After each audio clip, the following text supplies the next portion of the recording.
Yeah, so this is the referral I got from the doctor. It says I have impingement syndrome, but I don't really know what that means. Okay.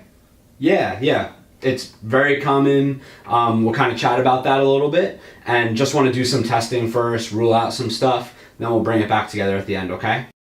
So, good news, we were able to rule out anything kind of scary, and I think it's time for us to get to work. Okay, but what's your thoughts on what exactly is going on? I'm glad you asked. So the doctor's script, called it quote unquote impingement. I don't love that word just because I feel like it kind of creates this like fear of like every time I move my shoulder like that, it's impinging on tissues.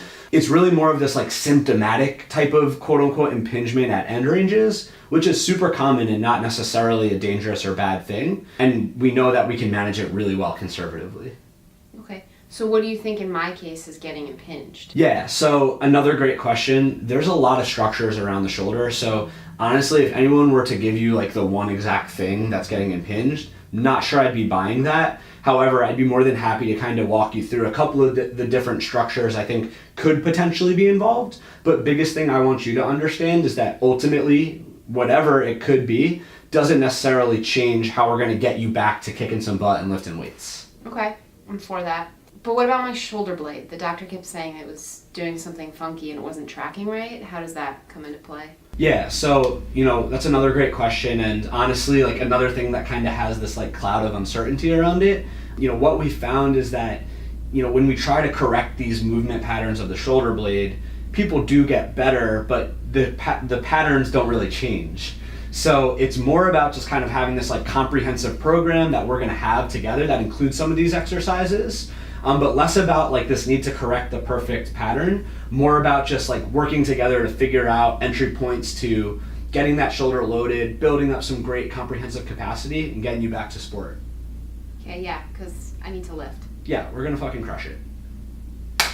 Embracing uncertainty in clinical practice is really hard. We know that patients are coming in and they want these very clear-cut diagnoses and prognoses. So do we have all the answers for this? Definitely not. It's really hard and it's gonna be different for every single person. But here's a great piece of advice for getting started.